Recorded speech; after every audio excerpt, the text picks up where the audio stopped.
What's going on, everybody? It's Tej with Inebriation Nation. Welcome back. I had to take a quick short break there, but we are back and ready to rock. Get our airship.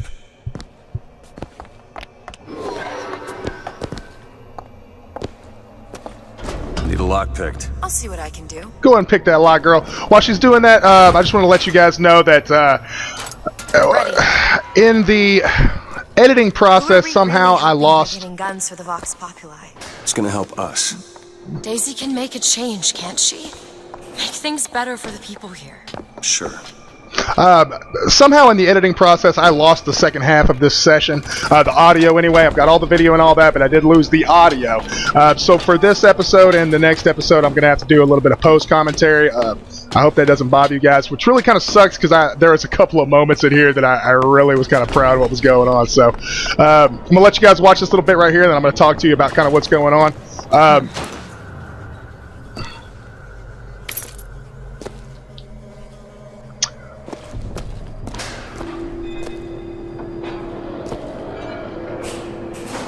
So this is this is all the equipment and stuff that we've been trying to get for Chen. We've Well, we sure as hell aren't gonna be able to carry all this back to the shop. No, we sure as hell aren't gonna be able to carry it back. So what are we gonna do instead? What is that? It looks like a tear to another version of this room that doesn't have any tools in it. Well, if the tools aren't in there, Then they must be back at the shop. Booker, if we go into this tear, I don't think there's any turning back. You sure you want to go now? No, I'm pretty sure that she said that the last time she did a major tear and completely changed reality. So the problem I have right here, guys, is the story. It's not necessarily a problem. It's just a big storyline, complete twist and change. It's like it's like at the end of the movie, waking up and realizing that the entire movie has been all a dream. So Let's just do a small recap right here of this part. The whole point is that we got to the Vox Populi. They sent us off to Chen to get guns for him. We get there, but Chen is dead, right? So we completely change reality. We do a tear into a reality where Chen is not dead. We travel back to Chen's house. Chen is not dead, but he's crazy now, and he's no longer worshiping Buddha, but he's actually worshiping Comstock now, correct? So, but he's in a reality where he has no equipment. They've gotten all his equipment. So we're now on a mission to go all the way to the police impound and get his equipment back. Well, we get there and realize that it's too much to carry, correct? And we decide that instead of carrying it, we're going to just rip reality again back to another reality where that equipment never got impounded, right? So my problem with this is, first of all, we're really doing a lot of ripping here, and in the last time we ripped reality, all the people that we had killed were now in this crazy state where they still remembered being dead, and it really caused a lot of damage to their psyche, and kind of had a moral issue with Elizabeth, because she doesn't really know if she's just taking us to an alternate reality that's parallel to the one that we're in.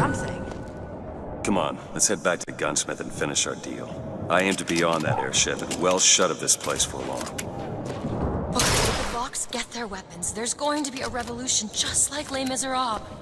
Ooh. These people are gonna have better lives. Yeah.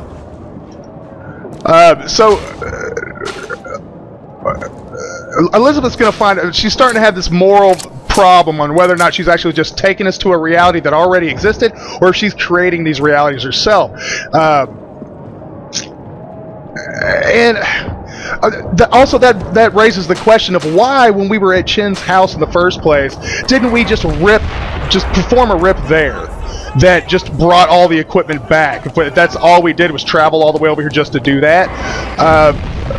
And I know what you guys are going to say. I know you guys are going to attack me saying, well, she can't make rips wherever she wants. But it just kind of seems kind of convenient. So, or a little very conveniently inconvenient. So, I don't know. we'll just have to go on. And of course, guys, I've already played this. This is, of course, post-commentary, but I'll do my best not to give you any spoilers about what's going on. You ever see a forest at the beginning of a fire? Before the first flame, you see them possums and squirrels running through the trees. They know what's coming. But the fat bears with their bellies full of honey, well, you can't hardly wake them up from their comfortable hibernation. We're going to Emporium, and then we're gonna see what it takes to rouse them from their slumber. So we can already kind of hear there's some auditory changes. There's something going on outside. Something majorly different than what we had before. Before we changed Daisy's reality. moved these people. Things can change, Booker, and we can be a part of it. I don't want to be a part of it. Once we get our airship, we'll be well shut of this place. So whatever we've done, it's changed the course of the storyline of history. And right here, I thought that this is a gigantic depth charge that should be underwater. So I'm very, very careful around it. I shot it just to see if it would blow up, but it didn't. I'm sure as hell not going to touch it. Somehow, Daisy and the Vox Populi, now that we've gotten all that equipment back to Chin's, it would seem, have been able to kind of have their uprising. So there's been some kind of change in pace, and we're going to see kind of how things have changed outside from what they were just a moment ago. So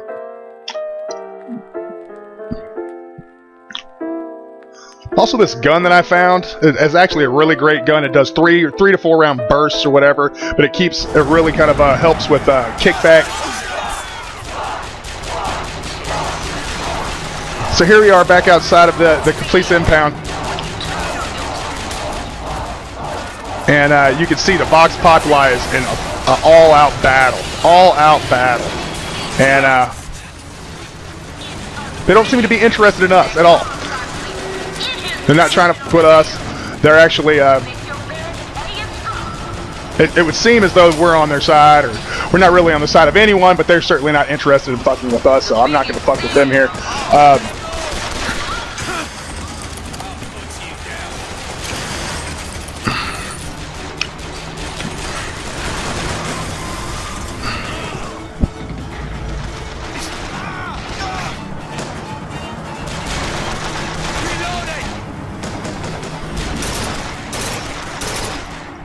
Real quick while this is going on, guys, thank you very much for tuning into Inebriation Nation. We always appreciate y'all's support, guys.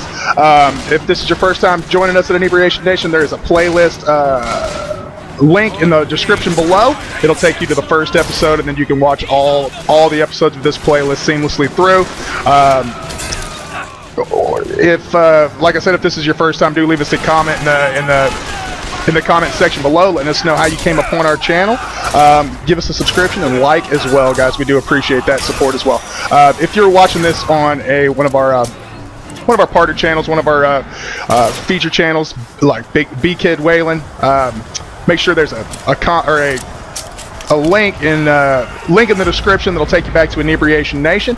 We would appreciate you guys coming to visit us, checking out some of our other walkthroughs, some of our other games that we have, all the way from Minecraft to Dead Space 3, to some indie games as well, like Limbo, and some great other stuff. Here, guys, you're going to notice that we're hearing somebody singing here. It seems like a very awkward time, very inappropriate time for someone to be singing right now. It's really creepy, to be honest with you. And so just some girl up here, she's just sitting right in the middle of the stocks, just a singing. And look at this behind us. Look at the sign up on the wall. DeWitt. Martyr of the Revolution. So something dramatic has happened, guys. Not only have we changed... You're Booker DeWitt, the hero of the Vox. I'm the hero of the Vox Populi suddenly. Look at that poster. In this world, you're a hero. I remember I led the Vox. Slate and I burned down the Hall of Heroes. Booker, your nose. You're bleeding. Hard to think. There's two memories in the same Booker, place. come back to me. We're going to find Daisy Fitzroy. And we're getting out of here on the First Lady. So here's Let's where go. here's where we start to find out that not only is this causing damage to the people that were dead or the people that are part of this change, it's causing damage to Booker as well. So in this world, we're a major part of this revolution that the Vox Populi has started, but Booker kind of describes it as having two memories in the same space, and it's almost as if it's too much for the human mind to handle. It's too much information in the same spot. Two memories fighting for the same area of the brain. It's causing him, literally causing him brain damage. So it's kind of a part where it's pissing me off. I'm literally kind of pissed off at Elizabeth. She's got some, I don't know, I don't know if she feels bad about it. I know she kind of does, but it seemed all a little too convenient for them to just rip the world when it's causing so much damage, you know? You almost kind of, I'm almost starting to view them as antagonists in a way, or kind of anti-heroes.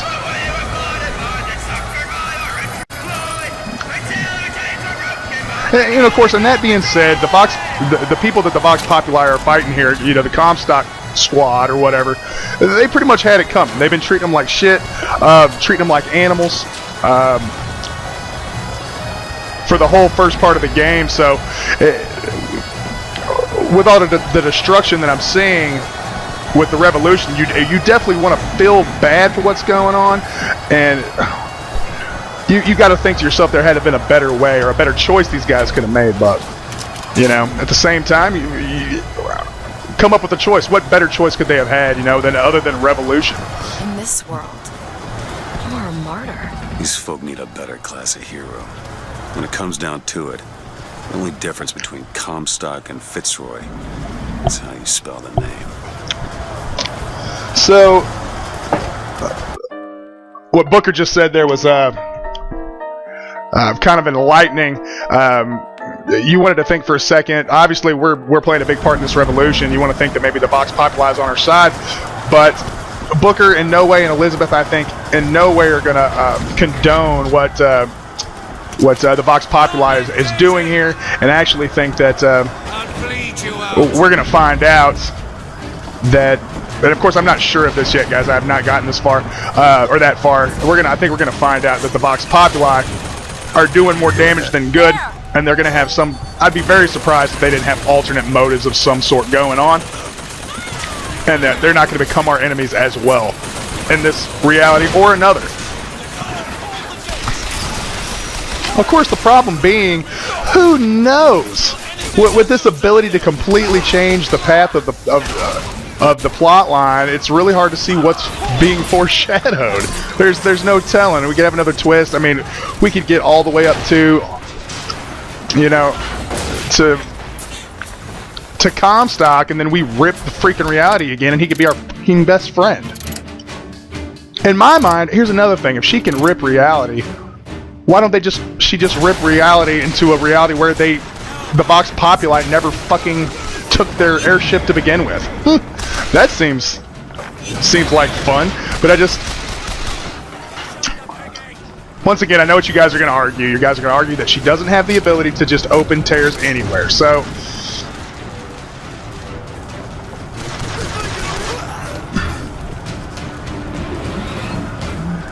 and what I argue is that it's just conveniently inconvenient that the places where she does get to rip the tears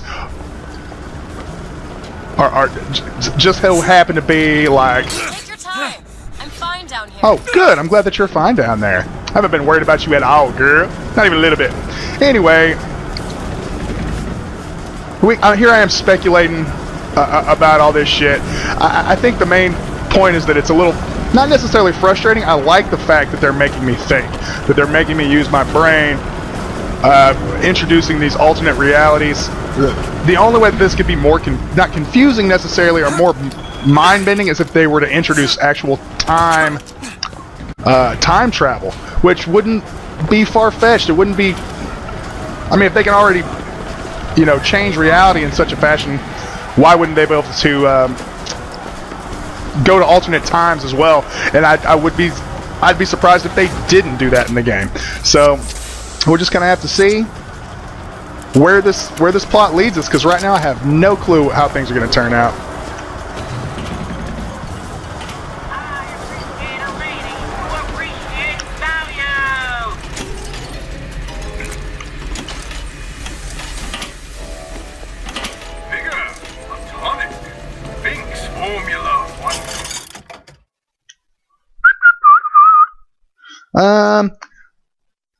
Yeah, if you guys check right here, I do believe that the price for the Devil's Kiss is $666, which is, of course, it's $666, and I believe that I am going to go ahead and snag it, just because it increases the damage of it, and I do tend to use it quite a bit, especially since I got the boost a moment ago, or a couple episodes back, that turns the regular grenade into a MERV grenade, which has been extremely convenient whenever I've been fighting folk. Just gonna say. Yeah, so we haven't snacked that up. Give it to me. Come on with it.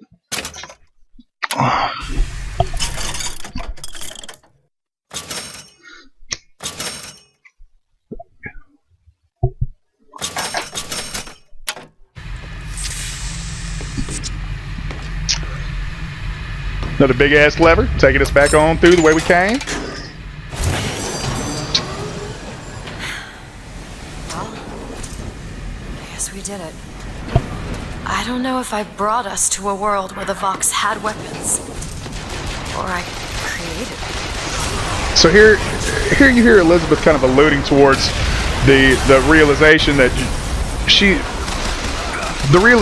she's ignorant of whether or not she's actually taking us to a reality that already existed, or she actually is creating these realities. Either way, the outcome is the same. It literally doesn't matter. The destruction and damage is still present either way, whether she's creating it or it already exists and is just existing parallel to the actual real reality. It's just raising some moral implications on her part as to if she's creating these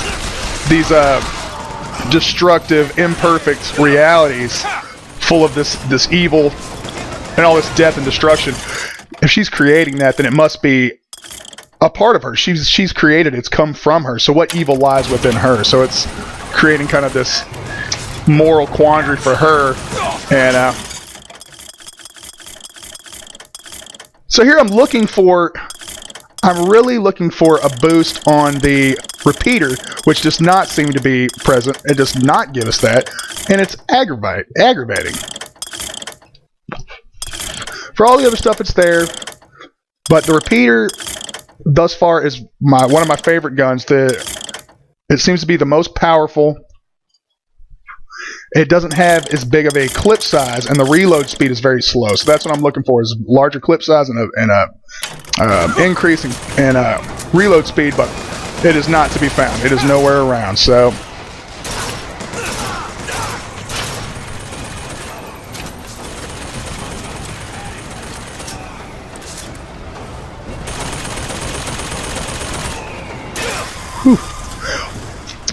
And here you're going to see this is the